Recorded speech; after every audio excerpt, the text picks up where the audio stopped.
Hi everyone, this is Sue with Ully Cat Designs and Ully Cat's World blog. And today I've got another sneak peek using the new Whirly Wheel die from Karen Burniston's June 2025 release. And I'm actually going to show you the finished card first.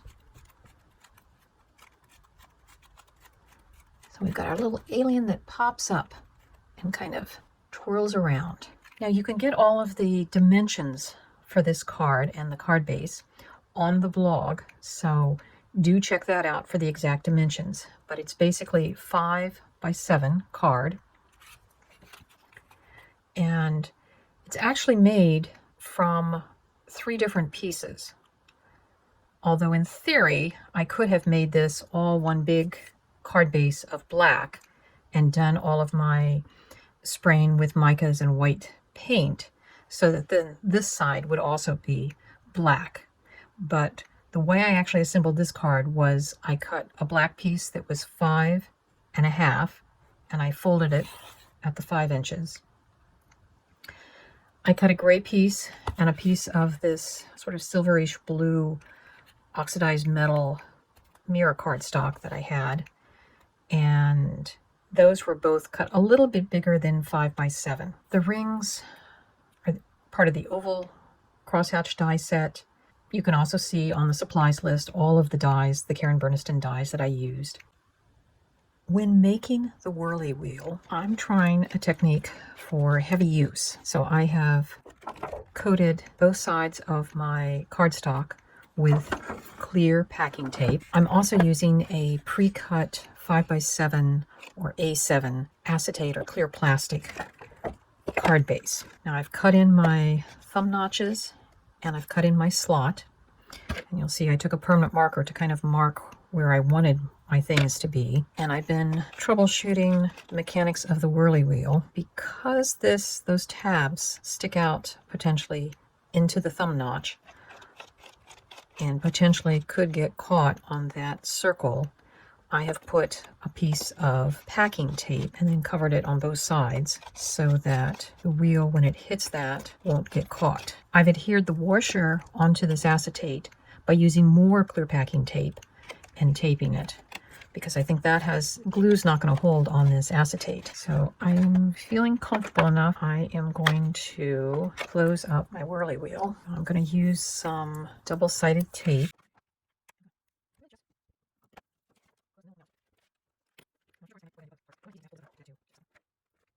So that's our Whirly Wheel mechanism. And I have my pre-cut card bases that I'm going to eventually glue on, and I've done my best to match the thumb hole up with the piece. And as you can see, that's coming out and sticking out of the window. So once I get this piece glued on, I will take this extra piece of acetate and I will put it over that window, but I don't want to glue it in over that slot. So I think what I'm going to do is I'm going to glue it or adhere it with my double-sided tape as far down as I can get, because that looks like that would be enough to hide the slot. So using my usual method with double-sided tape of pulling some up, I have my piece of acetate that's going to cover my window opening. And now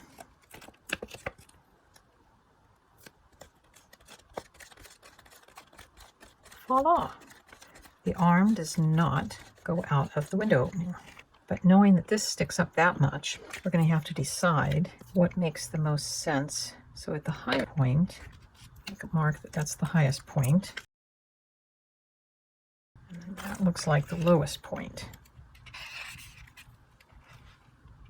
So if we were to put our little guy something like that, I think he would show up in our window very nicely. And again, I'm having to use double-sided tape because we're putting things on plastic. So the other thing we'll need to do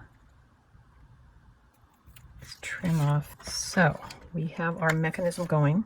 We will glue on the backings for each side of this card once we get our backdrop made. Black Sharpie marker and just highlighting all the arrows. The die actually embossed these, so I did that because we've got some with the packing tape on it.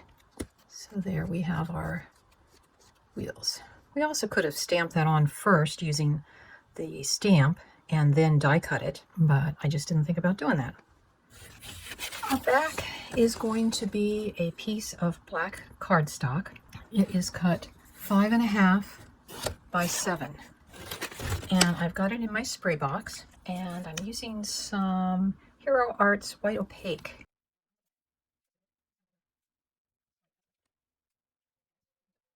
Using the stencil feature of the dies, I am coloring in the little alien eye and mouth. And with a white gel pen, once that's dried some, we'll get a white spot on the eye like we did on this one. And the reason why we're doing a second spaceship and alien is because on the back side of the window, we'll be able to see it.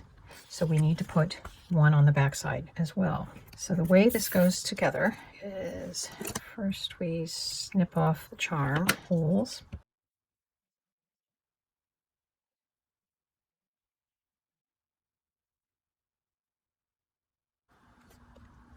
Before we put on the top layer and finish assembling our card, I want to make sure that our little spaceship does not go outside of the gray card base here.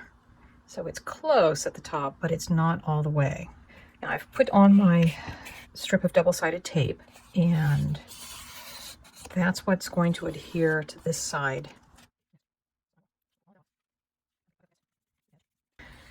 And if I had been smart, I would have done this back piece as more of this kind of textured night sky, even though we've got a window in it. But I was thinking the outside of the spaceship. But that doesn't make sense if we've got the Martian there. But I will trim down my backing card. So I've matched up my thumbnail die with the outer one, and now we'll cut out that thumbnail on the black. I've put an 1/8 of an inch double-sided tape on the back of both of my metallic frames. Probably didn't have to do it on this side, but it just means I won't get glue on that plastic. Now in theory I could put some sprinkles in, but remember this isn't sealed tightly, so probably not a good idea to make it into a shaker. So now we just need to get the rest of our embellishments. The finished card uses sentiments from the popcorn phrases. I'm so happy you popped into my life. And then it uses the happy birthday from the birthday belated stamp set. They're all previously released. And this is what the card looks like. I'm so happy you popped into my life. You can see there's little rivets down here. And those are actually the rivets come from the little pop-outs from the little guy's spaceship. And so this whirly wheel mechanism is pretty tough. I had my family test it out and they haven't broken it yet. So using the clear packing tape and sandwiching your object between 2 sheets of acetate does seem to do the trick. So when we open it up, we have our happy birthday. We have a place to sign, and you can see what our spaceship looks like from the other side. That's kind of a fun spot to leave them at. In the back, I just cut a panel from the rectangles and labels crosshatch set. This is the second largest, and I just spray painted it with the white spray paint. So there's our card. It's a little bit shiny, but it is a fun card. I hope you enjoyed this video and found some inspiration, and we'll see you next time. Bye-bye.